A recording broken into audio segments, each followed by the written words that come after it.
Morning student, हम बात कर रहे थे अम्ल क्षारक में लवण पर। ठीक है, पिछली क्लास में हमने बात करी थी अम्ल व क्षारकों की प्रबलता। ठीक है, उसके बाद आज हमारा जो न्यू टॉपिक है वो है पीएच स्केल। ठीक है, आज हमारा जो न्यू टॉपिक है वो है पीएच स्केल। ठीक है, देखते हैं पीएच स्केल क्या होता है। ठीक है, कल मैंने आपको बताया था जब सार्वत्रिक सूचक पढ़ाया था, सार्वभौमिक सूचक या सार्वत्रिक सूचक, उसमें डायग्राम बनाया था। तो देखो डायग्राम कैसा था, सेम उसी के जैसा इसमें डायग्राम बनेगा। देखो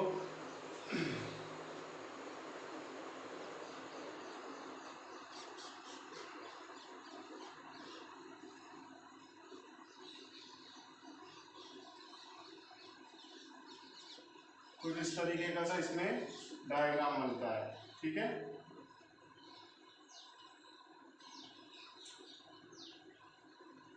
ठीक है भाई, इसमें 0 से लेके 14 तक क्या होते हैं, अंक होते हैं। ठीक है, इसमें क्या होते हैं, 0 से लेके 14 तक के अंक होते हैं। ठीक है भाई, देखो हम जो पीएच स्कूल है उसमें कैसे अम्ल व क्षारक की पहचान करेंगे इसमें। ठीक है, तो देखो इसके नीचे मैंने एक और बॉक्स बना लिया। ठीक है, एक और बॉक्स बनाया। ठीक है भाई, अब इसमें देखो 14 को हम यदि दो भागों में, दो पार्ट में डिवाइड करें तो 7 और 7 का पार्ट बनता है। ठीक है भाई, 7 और 7 का पार्ट बनता है। ठीक है, तो देखो जो पीएच स्केल होता है उसमें 7, जिसका पीएच मान 7 होता है, किसी का भी पीएच मान कितना होता है, 7 होता है, वो क्या होता है, लवण। ठीक है, वो क्या होता है, लवण। ठीक है, और जिसका मान 7 से कम होता है, ठीक है, H+ आयन, वो क्या होते हैं, 7 से कम वाले अम्ल। ठीक है, 7 से कम वाले अम्ल, और 7 से अधिक वाले वो क्या होंगे, H- वाले वो क्या होंगे, क्षारक। ठीक है, जिनका मान जिनका मान 7 से कम होता है वो क्या होते हैं, अम्ल होते हैं, जो H+ क्या देते हैं, आयन देते हैं, कल मैंने आपको बताया था। और जो OH- आयन देते हैं, और जिनका मान 7 से अधिक होता है वो क्षारक होते हैं, और 7 जिसका मान होता है उसे लवण कहते हैं। ठीक है, लवण ये इसे कहते हैं उदासीन, क्या कहते हैं, उदासीन। ठीक है, यानी कि जिसका मान 7 होगा वो क्या होगा, उदासीन होगा। ठीक है भाई, देखो आगे आगे हम देखते हैं, तो हम इसको ऐसे भी लिख सकते हैं। देखो पीएच बराबर है किसके, 7 के। पीएच बराबर किसके है, 7 के है, तो उसको कह देंगे उदासीन, उदासीन विलयन। ठीक है, जिसका भी पीएच मान 7 है, या सॉरी 7 के बराबर है, ठीक है, 7 के बराबर है, उसका मान वो क्या रहेगा, उदासीन विलयन। और जिस भी पीएच का मान क्या है, 7 से, पीएच का मान क्या है, 7 से छोटा। ठीक है, 7 से छोटा है उसे हम कहेंगे अम्लीय विलयन। ठीक है, उसे कहेंगे अम्लीय विलयन। ठीक है, और जिस भी का भी पीएच मान क्या है, 7 से बड़ा, 7 से बड़ा है, उसे कहेंगे क्षारीय विलयन। ठीक है भाई, देखो पीएच मान 7 के बराबर होगा तो क्या होगा, उदासीन विलयन, और 7 से छोटा होगा तो अम्लीय विलयन। ठीक है, और 7 से बड़ा होगा जिसका भी मान वो होगा क्षारीय विलयन। ठीक है, ये हो गया हमारा पीएच स्केल। ठीक है, यहां तक की बात समझ में आई। आगे देखते हैं नेक्स्ट हमारा जो आगे पॉइंट है या आगे टॉपिक है इसी के बारे में है। ठीक है, वो है हमारा पीएच का दैनिक जीवन में महत्व। पीएच का दैनिक जीवन में, हमारा जो दैनिक जीवन में दैनिक जीवन है उसमें पीएच क्या काम आता है। ठीक है, तो हमारा जो न्यू टॉपिक है वो है पीएच का दैनिक जीवन में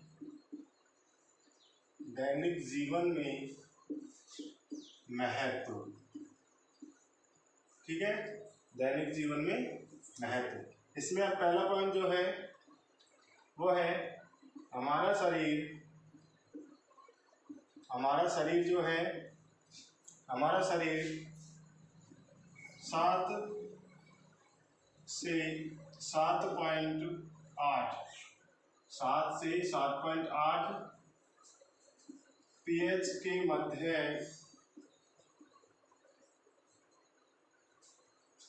कार्य करता है। देखो हमारा शरीर 7 से 7.8 पीएच के मध्य कार्य करता है, यानी कि जो हमारा शरीर क्या होता है, उदासीन होता है या क्षारीय।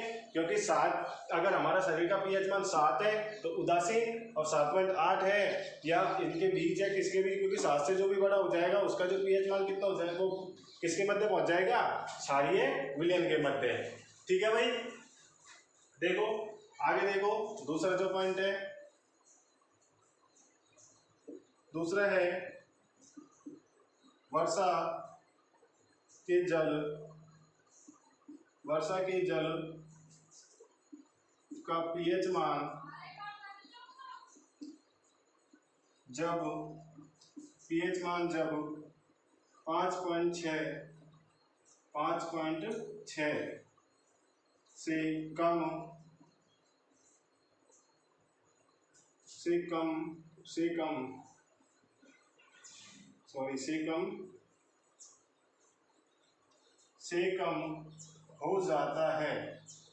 कम हो जाता है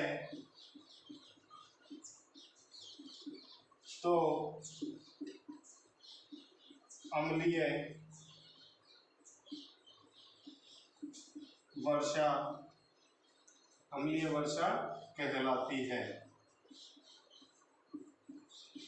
देखो जब वर्षा के जल का पीएच मान कितना हो जाता है, 5.6 से कम। देखो 5.6 रहेगा, अम्लीय रहेगा, क्योंकि ये क्या है, 7 से कम है। ठीक है, अब इससे जब कम हो जाता है तो वो हो जाती है अम्लीय वर्षा। देखो जो ताजमहल है, ताजमहल आपने देखा होगा आगरा में जो ताजमहल है उसका कलर कैसा है भाई, सफेद। ठीक है, सफेद कलर है, लेकिन जो अम्लीय वर्षा है उसके कारण जो उसके जो रंग है, ठीक है, उसमें क्या पड़ रहा है, प्रभाव पड़ रहा है। ठीक है, जिसके कारण जो उसका रंग है वो धीरे धीरे कम होने लगा है, सफेद से कम होने लगा है। ठीक है, काला पड़ गया है। ठीक है भाई, इसी के कारण है वो, अम्लीय वर्षा के कारण। ठीक है, तीसरा पॉइंट देख लेते हैं। तीसरा पॉइंट, दूसरा पॉइंट आपको समझ में आ गया होगा। ठीक है, आगरा का जो ताजमहल है उसका जो रंग है सफेद, वो अम्लीय वर्षा के कारण धीरे धीरे कम हो रहा है। ठीक है, अगला देखो, तीसरा है मुंह का पीएच मान, माहुत का पीएच मान 5.5 से कम होने पर दांतों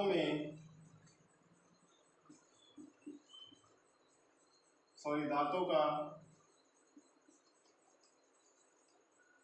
क्षय प्रारंभ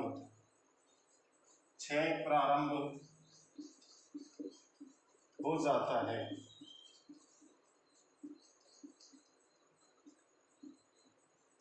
ठीक है, तो देखो मुंह का पीएच मान 5 से कम होने पर, 5.5 से कम होने पर जो दांतों का क्षय है, दांतों का क्षय मतलब दांत हमारे क्या 5.5 पीएन मान से कम होने पर दांतों का क्षय का मतलब है हमारे जो दांत है वो क्या करते हैं, गलना स्टार्ट हो जाते हैं। अब देखो इस क्षय को रोकने के लिए हमें अधिक से अधिक पीएच मान की क्या होगी, आवश्यकता होगी। ठीक है भाई, जो दांतों का जो हमारे जो दांत हैं उनमें अनेक प्रकार की बीमारियां उत्पन्न हो जाएंगी। ठीक है, इससे कम होने पर, जैसे पायरिया है, ठीक है, इस प्रकार से।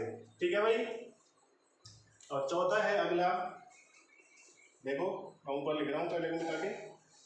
ठीक है, तीनों समझ में आए। नेक्स्ट है चौथा, चौथा है मधुमक्खी, मधुमक्खी के डंक का पीएच पता है किसी को कितना होता है? मधुमक्खी के डंक का पीएच, जिसमें क्या पाया जाता है, मेथेनोइक अम्ल, मेथेनोइक अम्ल। ठीक है, मधुमक्खी का डंक पीएच छोड़ता है, सॉरी डंक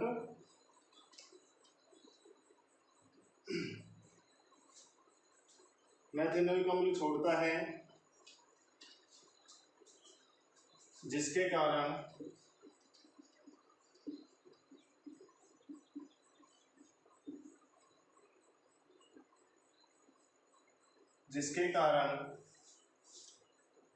हमें जलन व दर्द होता है। देखो, जो मधुमक्खी का डंक है वो मेथेनोइक अम्ल छोड़ता है। ठीक है, मेथेनोइक अम्ल छोड़ता है, जिसके कारण हमें क्या होता है, जलन व दर्द होता है। ठीक है, तो हम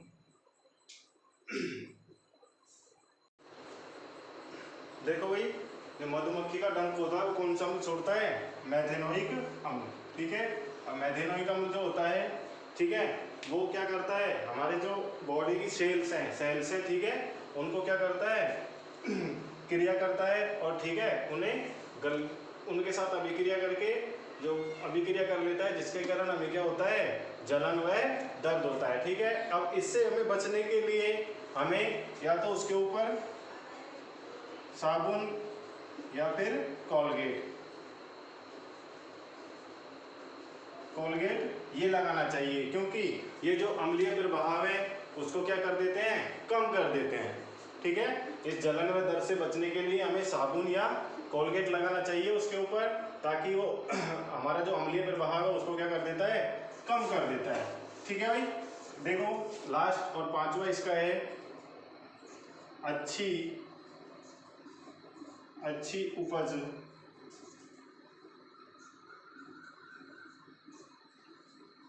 अच्छी उपज के लिए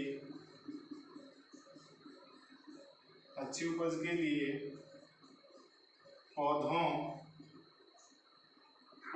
एक विशिष्ट